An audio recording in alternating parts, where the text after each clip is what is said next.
Hello friends, स्वागत है आप सभी का CBB कर आर्ट्स क्लासेस में। दोस्तों, आज का ये वीडियो बहुत ही ज़बरदस्त होने वाला है, बहुत ही बेहतरीन होने वाला है उन सभी के लिए जो बोर्ड परीक्षा 2024 का देने वाले हैं। क्योंकि आज के इस वीडियो में आपको बहुत अच्छे तरीके से लॉन्ग क्वेश्चन लिखने का ज़बरदस्त तरीका बताने वाला हूँ। अगर आप कुछ भी नहीं पढ़े हैं, कुछ तैयार करके नहीं गए हैं, तो आप सभी को जो है ये वीडियो बहुत ज़्यादा महत्वपूर्ण होगा। क्योंकि मैं आपको ये तरीका बताऊँगा और जो तरीका बताऊँगा वो बहुत ही बेहतरीन होगा। आप जो है ये तरीका अगर समझ लीजिए तो 4 पेज लिख कर आओगे, ये गारंटी है।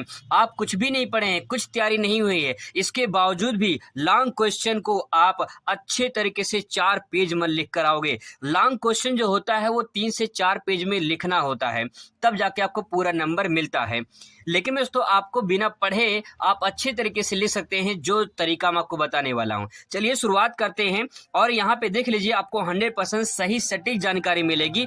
कोई फेक, कोई फर्जी वीडियो नहीं होगा। जो भी होगा वो बच्चों के हित में होगा। क्योंकि मैं जानता हूं कि अगर एक छोटी सी मिस्टेक होती है तो आपके भविष्य के साथ खिलवाड़ होता है, जो लोग करते हैं और कर रहे हैं। ऐसा मेरा उद्देश्य नहीं दोस्तों, आपको बस मैं आपको अच्छे तरीके से गाइड कर सकूं, अच्छी जानकारी आप तक पहुंचा सकूं और अच्छी शिक्षा जो है आपको दे सकूं, यही मेरा उद्देश्य है और जो है यही इस चैनल का उद्देश्य है। तो चलिए समझते हैं कि लॉन्ग क्वेश्चन लिखने का तरीका क्या होता है और लॉन्ग क्वेश्चन हम बनाकर कैसे लिख सकते हैं। आज मैं वो तरीका आपको बता रहा हूं, बस समझ लीजिए कैसे आप लिख सकते हैं। दोस्तों, सबसे पहले आपको ये समझना है कि आपका जो विषय होता है वो सामाजिक विषय के रूप में होता है। जैसे आप जब 10th में थे, ठीक है, जब आप 10th में थे तो सामाजिक विज्ञान के रूप में जो है आप इतिहास, भूगोल, नागरिक शास्त्र, अर्थशास्त्र पढ़े होंगे। ठीक है, इसी में जो है आपका शिक्षा शास्त्र और समाज शास्त्र, ये भी जो है एक तरह से देखा जाए आपका सामाजिक विषय है। अब दोस्तों, यहाँ पे देखिए, एक चीज ध्यान से समझने की कोशिश करिए। आप कला वर्ग में जो भी यहाँ पे विषय पढ़ रहे हैं वो सब सामाजिक से संबंधित होता है। मतलब ये है कि जो सामाजिक विषय होते हैं वो इतिहास, भूगोल, नागरिक शास्त्र, अर्थशास्त्र, शिक्षा शास्त्र, समाज शास्त्र होता है। अब यहाँ पे सामाजिक में एक बात, यहाँ पे एक चीज कॉमन होती है। मानव क्या है? एक सामाजिक प्राणी है। ठीक है, मानव क्या है? एक सामाजिक प्राणी है। और मानव का संबंध किससे होता है? मानव का संबंध होता है समाज से। क्योंकि मानव क्या है? एक सामाजिक प्राणी है। मानव कहाँ रहता है? समाज में रहता है। तो समाज में जो भी घटनाएं घटती हैं, जो भी क्रियाएं प्रक्रियाएं होती हैं, वो सब मानव के द्वारा होती है। तो अब यहाँ पे हमें ये समझना कि मानव का संबंध समाज से है और समाज का संबंध किससे है? मानव से है। तो मानव के द्वारा जो भी क्रियाएं होती हैं वो इन्हीं विषय के अंतर्गत ध्यान में रखा जाता है, इन्हीं विषय के बारे में पढ़ते हैं। अब देखिए यहाँ पे इतिहास, भूगोल, अर्थशास्त्र, नागरिक शास्त्र, शिक्षा शास्त्र, समाज शास्त्र, इसमें एक चीज कॉमन है। क्या कॉमन है? मानव। और इसी मानव को उठा के जो है आपको सारा आंसर बनाना है। सबसे पहले दोस्तों आपको ये समझना है कि आपकी जो पेपर होते हैं उस पेपर में जो सवाल पूछे जाते हैं वो कुछ इस टाइप से पूछे जाते हैं।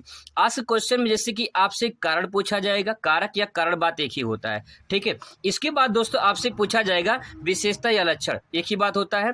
या फिर महत्व या लाभ पूछे, एक ही बात होता है। या फिर उद्देश्य पूछता है, या तो प्रकार, या तो प्रभाव, या फिर उपाय, या फिर समस्या, या तो विषय क्षेत्र या क्षेत्र पूछता है। इसके अलावा आपके पेपर में कुछ नहीं पूछता है। यही गारंटी है, यही इसका जो है 100% सही तरीका है जो आपको मैं बता रहा हूं। अब देखिए, मैं आपको थोड़ा विश्वास दिला देता हूं। जैसे मान लीजिए मेरे पास ये समाज शास्त्र का पेपर है और ये 2022 का भूगोल का पेपर है और ये इतिहास के पेपर है। ठीक है, अब आप इसमें खुद देख लीजिए, मैं आपको लॉन्ग क्वेश्चन दिखा दे रहा हूं क्योंकि मैं बता रहा हूं लॉन्ग क्वेश्चन कैसे लिखा जाता है। तो लॉन्ग क्वेश्चन में देख लीजिए, आप यहाँ पे आपको खुद अंदाजा लग जाए कि लॉन्ग क्वेश्चन जो है वो क्या पूछता है। आप यहाँ पे देख सकते हैं, यहाँ पे देखिए पूछा है वैदिक काल के सामाजिक और आर्थिक जीवन का संक्षिप्त वर्णन कीजिए। यहाँ पे जो दोनों शब्द पूछा है इसके बारे में चर्चा अभी कर रहा हूँ, यही चीज यहाँ पे आपको लिखना है।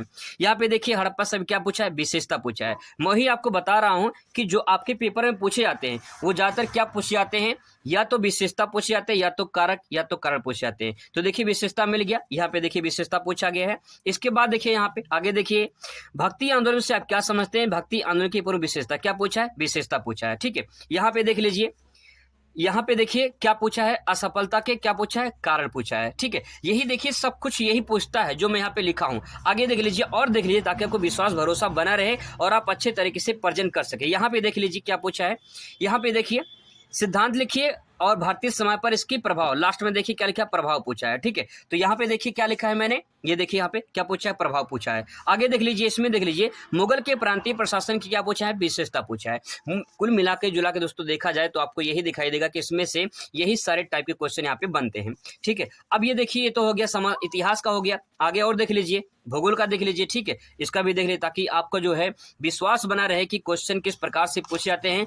फिर आंसर कैसे लिखना है वो मैं आपको बताने वाला हूं कि आंसर आपको सही तरीके से कैसे लिखना है, बिना पढ़े आप लिख पाएंगे। देख लीजिए यहाँ पे, विश्व वितरण में असमान वितरण के कारक, यहाँ पे देखिए क्या पूछा है, कारक पूछा है। यहाँ पे देखिए कारक या कारण बात एक ही होता है। आगे देख लीजिए, भारत में लौह इस्पात संयंत्र उद्योग के कारक, यहाँ देखिए क्या लिखा, कारक पूछा है। ठीक है, कारक के बारे में बताना है। ठीक है, आगे देख लीजिए, यहाँ पे भी देख लीजिए, मानव बल की प्रकृति में विषय क्षेत्र क्या पूछा है, विषय क्षेत्र पूछा है। ठीक है, यहाँ पे देख लीजिए, ग्रामीण जनसंख्या के नगरों के ओर बड़े पैमाने पर होने प्रव्रजन को रोकने के लिए कोई चार क्या पूछा है, उपाय पूछा है। ठीक है, क्या पूछा है, उपाय पूछा है। देख लीजिए क्या पूछा, उपाय पूछा है। तो कुल मिला के जुला के दोस्तों देखा जाए, यहाँ पे क्वेश्चन जो आपसे पूछे जा रहे हैं वो कहीं न कहीं आपसे इसी प्रकार क्वेश्चन पूछे जाते हैं। ठीक है, आगे देख लीजिए इतिहास का, इतिहास में देख लीजिए, यहाँ पे आपको थोड़ा सा विश्वास हो जाएगा लॉन्ग क्वेश्चन में किस प्रकार से सवाल यहाँ पे पूछे जाते हैं। कृषक आंदोलन क्या पूछा है, कारण पूछा है। ठीक है, यहाँ पे देख लीजिए।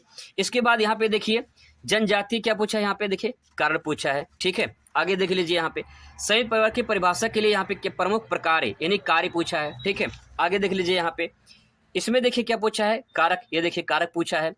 यहाँ पे देखिए संप्रदायवाद के कारण पूछा है और परिणाम पूछा है। तो यहाँ पे कुल मिला जुला के दोस्तों देखा जाए यही सारे क्वेश्चन आपके बनते हैं। अब यहाँ पे इस बात को कैसे समझना है कि हमें आंसर लिखना कैसे है। दोस्तों मैंने आपको ये तो बता दिया कि इन सभी विषयों के बारे में, मैंने इतिहास भूगोल जो मेरे पास पेपर था 2022 का वो मैंने सब कुछ बता दिया है। सारे यहाँ पे सब्जेक्ट में भी ऐसे ही सवाल पूछे जाते हैं और इसी टाइप के सवाल पूछे जाते हैं।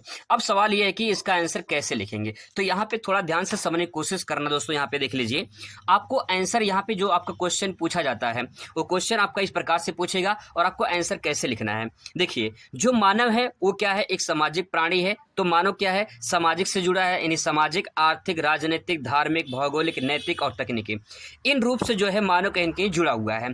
अब आपको क्या करना है, जैसे आपसे पूछ ले कि कारक पूछ ले, कारण पूछ ले, तो कुछ नहीं करना है, सब में आंसर यही रहेगा, कुछ नहीं करना है, हेडिंग डालना है सामाजिक कारक या सामाजिक कारण।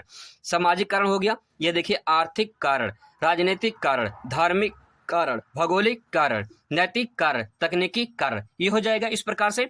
अगर विशेषता पूछता है तो क्या लिखेंगे, सामाजिक विशेषता, आर्थिक विशेषता, राजनीतिक महत्व, राजनीतिक विशेषता, राजनीतिक धार्मिक विशेषता, भौगोलिक विशेषता, नैतिक विशेषता, तकनीकी विशेषता, इस प्रकार से आप आंसर लिखेंगे। अगर आपसे महत्व पूछ ले तो क्या लिखेंगे, आंसर यही होगा। देख लीजिए, सामाजिक महत्व, आर्थिक महत्व, राजनीतिक महत्व, धार्मिक महत्व, भौगोलिक महत्व, जो है अगर उद्देश्य पूछ ले तो उद्देश्य में क्या लिखेंगे, सामाजिक उद्देश्य, आर्थिक उद्देश्य, राजनीतिक उद्देश्य प्रकार से लिखेंगे। प्रभाव पूछ ले, सामाजिक प्रभाव, आर्थिक प्रभाव, राजनीतिक प्रभाव, सारी चीजें यही कर सकते हैं। अगर समस्या पूछ ले, सामाजिक समस्या, आर्थिक समस्या, राजनीतिक समस्या। ये दोस्तों यहाँ पे जो पॉइंट मैं बता रहा हूँ बहुत बड़ी चीज है। अगर आप इसको समझ जाओगे तो आप पूरी तरह से इसको प्रेजेंट कर पाओगे, क्योंकि यही तरीका होता है सही प्रकार से आंसर लिखने का।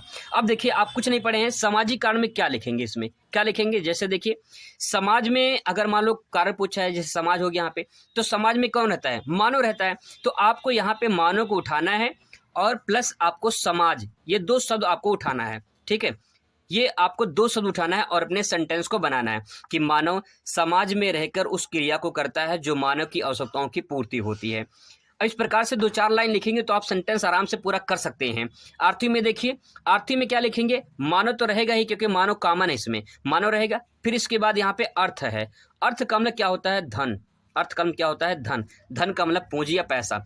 तो यहाँ पे एक अर्थ का मतलब होता है पृथ्वी, एक अर्थ का मतलब होता है धन। ठीक है, और तीसरे अर्थ का मतलब होता है किसी शब्द का मतलब जानना। तो यहाँ पे अर्थ का मतलब धन हो जाएगा, क्योंकि इस आर्थिक में अर्थ छुपा हुआ है और धन यानी पूंजी। मानव को कहीं न कहीं पूंजी से जरूरत पड़ती है कि नहीं पड़ती है, पैसे की जरूरत पड़ती है कि नहीं पड़ती है, बिल्कुल पड़ती है। तो मानव और धन को जोड़ दीजिए, आपस में सेंटेंस बनाइए, आराम से बन जाएगा।